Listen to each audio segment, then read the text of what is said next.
معزز سامعین گرامی قدر، عید کی آمد ہے، حج کی آمد ہے۔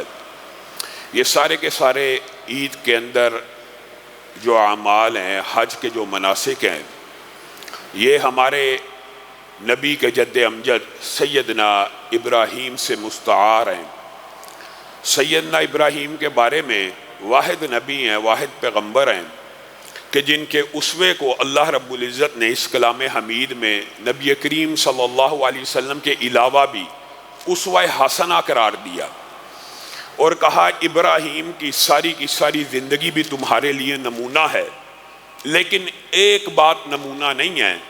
وہ بات یہ ہے کہ انہوں نے اپنے مشرک والد سے یہ وعدہ کیا تھا کہ میں آپ کے لیے مغفرت کی دعا کروں گا، لیکن جب ان کے اوپر یہ بات واضح ہو گئی کہ میرا باپ پکا مشرک ہے تو وہ اس وعدے سے رجوع کر لیتے ہیں، لیکن پدرانہ شفقت اور محبت کی وجہ سے کل قیامت کے دن بھی جب اپنے باپ کو عذاب میں مبتلا دیکھیں گے تو اللہ کو کہیں گے اللہ اس سے بڑی دردناکی کی اور اس سے بڑی میرے ساتھ ایک غم کی کیفیت کیا ہو سکتی ہے کہ میرا باپ، میں نبی ہوں، پیغمبر ہوں، رسول ہوں اور میرا باپ آگ میں جل رہا ہے۔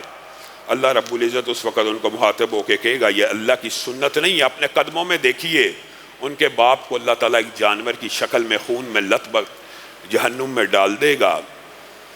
یہ سارے کا سارا جو واقعہ ہے جس سے میں نے آج ابتدا کی ہے، یہ بنیادی طور پر اس بات کے اوپر دلالت کرتا ہے کہ شرک بہت بڑا کبیر گناہ ہے، اتنا کبیرہ گناہ ہے کہ رسول اللہ صلی اللہ علیہ وسلم کو بھی اللہ تعالیٰ نے قرآن پاک میں کہہ دیا کہ کسی نبی کو یہ زیبا نہیں ہے جب اس کے اوپر یہ بات واضح ہو جائے کہ اس کا فلاں رشتہ دار مشرک ہے وہ اس کے لیے دعائے مغفرت کرے۔ نبی کو بھی یہ بات زیبا نہیں ہے، اور ابراہیم کی پوری زندگی تمہارے اور میرے لیے نمونہ ہے، صرف اس ایک قول کے علاوہ کہ جس میں مشرک باپ سے دعا کا وعدہ کر رہے ہیں۔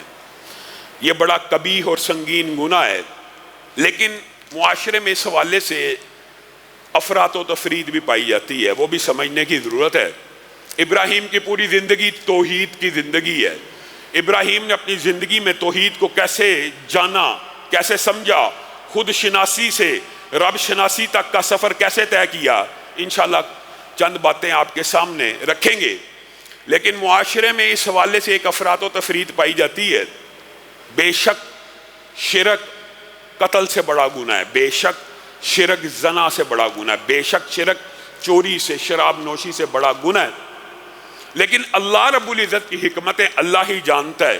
اللہ تعالیٰ نے اس سے کمتر گناہوں کے اوپر حد تو قائم کرنے کا حکم دیا، لیکن اس سنگین جرم کے اوپر اس دنیا میں حد قائم کرنے کا حکم نہیں دیا۔ بعض لوگ ایسے افراط و تفرید کا شکار ہو جاتے ہیں، جی زانی سے آپ نفرت کرتے ہیں، قاتل کو آپ کہتے ہیں قتل کیا جائے، مشرک کو آپ فری ہینڈ دے دیتے ہیں۔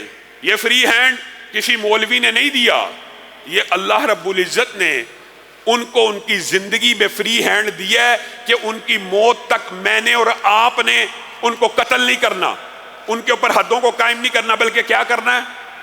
تبلیغ کرنی ہے، ابلاغ کرنا ہے، دعوت دینی ہے، توحید کی طرف بلانا ہے، ان کو اپنے ساتھ جنت میں لے کے جانے کا ایک تجدید عزم کرنا ہے۔ یہ جو سیدنا ابراہیم کی ساری زندگی ہے، یہ بھی توحید کی دعوت کی زندگی ہے اور ابلاغ کی زندگی ہے۔ اور سیدنا ابراہیم کیا چاہتے ہیں؟ میری پوری قوم بھی موحد ہو جائے، توحید پسند ہو جائے۔ آپ اور میں، ہمارا بھی یہی اسلوب اور یہی سنت کے اوپر عمل پیرا ہونا میرے اور آپ کے لیے ضروری ہے کہ ہم ان کو ہر وقت کافر، مشرک اور زنا سے بڑا، قتل سے بڑا کہہ کے دور کر کے آپ نے ابلاغ کا حق ادا نہیں کیا۔ آپ کے اوپر لازم تھا آپ زندگی کے اندر ان کو تبلیغ کرتے رہیں، ان کی موت تک ان کو دعوت دیتے رہیں۔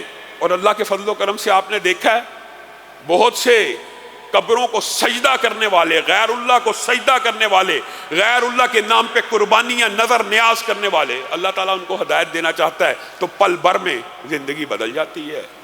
آپ بھی ان کے لیے دعوت کا کام کریں، تبلیغ کا میدان سجائیں۔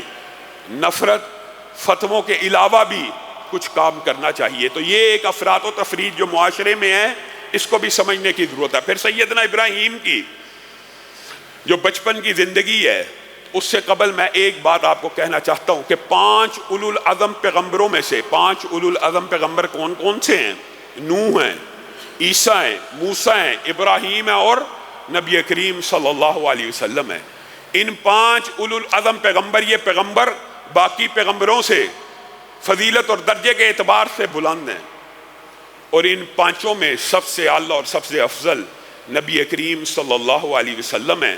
لیکن نبی کریم کے بعد پیغمبروں میں سب سے افضل اگر کوئی ہے تو وہ سیدنا ابراہیم ہے، اور سیدنا ابراہیم کو یہ شرف اور فضیلت اللہ نے عطا کی ہے کہ سیدنا ابراہیم کی پیدائش کے بعد ان کی خود شناسی کے سفر اور اللہ کو رب شناسی کے سفر کے بعد اللہ تعالیٰ نے ان کو یہ اعزاز بخشا ہے۔ اللہ نے یہ اعزاز بخشا ہے، اے ابراہیم تو نے ایسی رب شناسی کی ہے، ایسی خود شناسی کی ہے، ایسی قربانیاں دی ہیں، ایسے تو نے اللہ رب العزت کے ساتھ محبت کے مناظر اور محبت اور الفت کے ایسے واقعات کو رقم کیا ہے۔ اب قیامت تک جو بھی نبی آئے گا، جو بھی پیغمبر آئے گا، ابراہیم تیری ہی اولاد میں سے آئے گا۔ ابراہیم کے بعد کوئی پیغمبر ایسا نہیں ہے جو سیدنا ابراہیم کی اولاد میں سے نہ آیا۔ سارے کے سارے پیغمبر اور رسول، اس لیے ان کو جد الانبیاء بھی کہا جاتا ہے کہ نبیوں کے والد ہیں، اور بے شمار نبیوں کے والد، 80,000 سے زائد پیغمبروں کے والد، رسولوں کے والد۔ یہ اعزاز رسول اللہ صلی اللہ علیہ وسلم نے بیان کیا، یہ سیدنا ابراہیم کو ملا۔ اور سیدنا ابراہیم کی 2 لڑی ہیں، ایک لڑی میں سے آپ کو پتہ ہے اسحاق ہیں، اس کے بعد یعقوب یوسف کی لڑی جو بنی اسرائیل کے نام سے معروف ہے، اور دوسری لڑی میں ایک بیٹا اسماعیل ہے۔ ایک طرف پیغمبروں کا ایک مستقل سلسلہ، دوسری طرف ایک پیغمبر، اور اس کے بعد نبی کریم صلی اللہ علیہ وسلم کو اللہ تعالیٰ نے اس لڑی میں سے منتخب کیا۔ ابراہیم بچے تھے، بالکل چھوٹے سے، اپنے والد کو مٹی سے بت بناتے ہوئے دیکھا کرتے تھے۔ ان کی ہیلپ بھی بعض مورخین نے لکھا، اس وقت بچے تھے، کم عمر سے، علم نہیں تھا، کر دیا کرتے تھے، لیکن ذہن میں سوالات آتے تھے کہ یہ ہم بناتے ہیں، ہمارے گھر میں بنتا ہے، میرا باپ بناتا ہے، میں بناتا ہوں، مارکیٹ میں جا کے بیچ دیتے ہیں، لوگ ان کی عبادت شروع کر دیتے ہیں، یہ کیا چکر ہے؟ بنتا تو ہمارے گھر میں ہے، بناتا تو میں ہوں، یہ کیسے ہو سکتا ہے؟ اور ارد گرد کا جو معاشرہ تھا آپ کو پتہ وہ ستارہ پرست تھا، 9 ستاروں کی 7 ستاروں کی مورخین نے لکھا پوجا کی جاتی تھی۔ تو ابراہیم جب بلوغت کے اندر قدم رکھتے ہیں، کچھ عقل و شعور مزید بڑھتا ہے، ویسے تو بچپن ہی میں ان کو یہ بات سمجھ آ جاتی ہے، بچپن میں ہی، کہ یار بناتے تو ہم ہیں، مٹی بھی میں لے کے آتا ہوں، مٹی میرا باپ لے کے آتا ہے، اپنے ہاتھ سے بناتے ہیں، لوگ ان کو گھروں میں سجا کے ان کی عبادت شروع کر دیتے ہیں۔ اسی وقت شعور تھا، لیکن جب مزید شعور ہوا، اور بعض مورخین نے لکھا یہ لوگوں کے لیے ابراہیم نے مکالمہ کیا، اور بعض مفسرین نے لکھا نہیں، ابراہیم نے پریکٹیکلی اپنے آپ کو بھی خود شناسی اور رب شناسی کے سفر میں ان مراحل کو خود بھی طے کیا۔ سیدنا ابراہیم نے ستارے کی طرف دیکھا اور کہا یہ لوگ بھی اسی کو پوجتے تھے، اس کی بھی عبادت کرتے تھے، ستارہ پرست تھے، کہا یہ میرا رب ہے۔ جب غروب ہو گیا تو کہنے لگے غروب ہو جانے والا رب نہیں ہو سکتا۔ اگلے دن چاند کو دیکھا، یہ ستارے سے کچھ بڑا ہے اور کچھ زیادہ چمکدار اور روشن نظر آتا ہے، یہ میرا رب ہے، یہ ستارہ نہیں، یہ ہے۔ اور جیسے کہ میں نے کہا بعض مفسرین نے لکھا یہ مکالمہ اپنی بستی کو سمجھانے کے لیے تھا، اور بعض نے لکھا خود شناسی اور رب شناسی کا یہ سفر تھا، یہ میرا رب ہے۔ وہ بھی غروب ہو گیا، سورج تیزی سے چمکنا شروع ہو گیا، کہا یہ بھی میرا رب نہیں ہو سکتا، ہاں اب جو نکلا ہے یہ سب سے بڑا ہے، یہ سب سے زیادہ روشن ہے، یہ سب سے زیادہ چمکدار ہے۔ جب سورج بھی غروب ہونے کو آ گیا تو دل بے چین ہونے لگا، یہ بھی ڈوب رہا ہے، یہ بھی جا رہا ہے، یہ بھی جا رہا ہے۔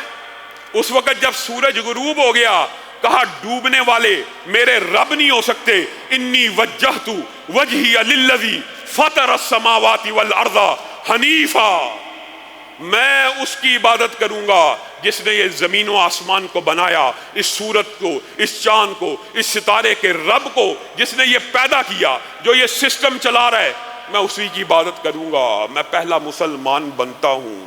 ابھی وحی نہیں تھی آئی، ابھی نبوت کا جو سلسلہ ہوتا ہے بار بار فرشتوں کا آنا جانا شروع نہیں تھا ہوا۔ یہ ابراہیم کا مقام و مرتبہ، یہ خود شناسی سے رب شناسی تک کا سفر عقل و شعور اور فطرت نے طے کیا۔ یہ انسان کی فطرت میں ہے، یہ انسان کی فطرت کے اندر ہے کہ انسان غور و فکر کرے، میں مخلوق وہ مخلوق، اور انسان کی عقل کے اوپر تو ماتم ہے۔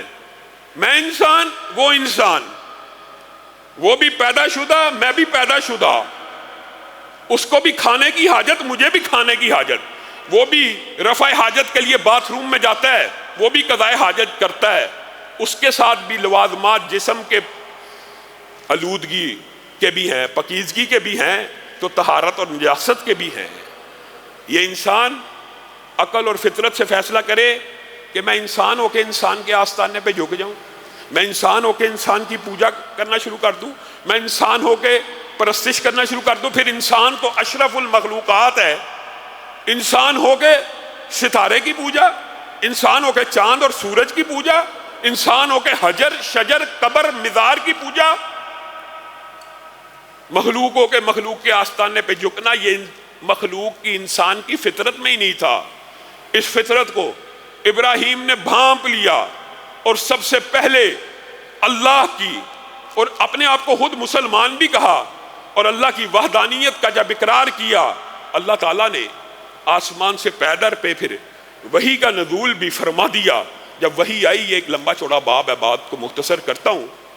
وَكَذَلِكَ نُرِي، اللہ تعالیٰ نے یہ بھی کہا نُرِي ابراہیم، ہم نے ہی اصل میں ابراہیم کو یہ ہدایت دی۔ اگرچہ ابراہیم خود شناس ہیں، اگرچہ ابراہیم رب شناس ہیں، لیکن ہدایت ہوتی ابراہیم کی ہدایت بھی اللہ تعالیٰ نے اس کی نسبت اپنی طرف کی کہ ابراہیم کو ہم نے یہ مناظر دکھائے، اس کے دل میں ہم نے یہ بات ڈالی کہ ایک رب ہی حقیقت میں عبادت کے لائق ہو سکتا ہے۔ پھر ابراہیم نے جب رب نے کلام کیا تو حضرت ابراہیم نے کہا کہ اللہ تعالیٰ آپ کیسے مردوں کو زندہ کرتے ہیں؟ کہا آپ ایمان نہیں لے کے آئے؟ کہا لے کے آیا ہوں، لیکن اطمینان قلب کے لیے لمبا چوڑا واقعہ قرآن پاک میں موجود ہے۔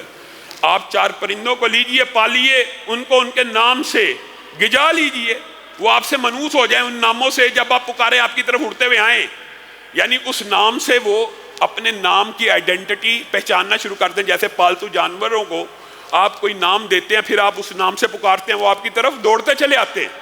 ان کو منوس کر لیں ان ناموں سے۔ اللہ اکبر، اللہ تعالیٰ نے کیسی مثال دی ہے۔ ان کو منوس کر لیں اپنے ناموں سے، پھر ان کو ذبح کر کے ٹکڑے ٹکڑے کر کے پھینک دیں، پہاڑوں پہ رکھ دیں، جز جز ٹکڑا ٹکڑا، پھر ان میں سے کسی ایک کا نام پکاریے، وہ سارے اجزاء مجسم ہو کے اڑتے ہوئے آپ کے پاس چلے آئیں گے۔ رب تعالیٰ کی مخلوق رب تعالیٰ سے اسی طرح مانوس ہے کہ رب جب انسان کہہ کے قم باذن اللہ کہے گا، انسان ٹکڑے ٹکڑے ذرہ ذرہ خاک میں ملا ہوگا، اسی طرح مجسم ریڑھ کی ہڈی سے دوبارہ پیدا ہو جائے گا۔ حدیث میں آتا ہے دمچی کی جو ہڈی ہوتی ہے ہر چیز گل سڑ جاتی ہے، انسان کی وہ ہڈی نہیں گلتی جس کے اندر انسان کا پورا جینیٹک کوڈ محفوظ اللہ نے کر دیا۔ جب اللہ پکارے گا وہ پورے کے پورے اجزاء، چاہے سمندر میں بکھرے ہوں، چاہے ہوا فضا خلا میں بکھرے ہوں، ایسے مجسم ہو کے جس طرح ابراہیم تو پکارتا ہے تو وہ دوڑتے چلے آتے ہیں۔ رب جس کو پکارے گا وہ دوڑتا چلا آئے گا۔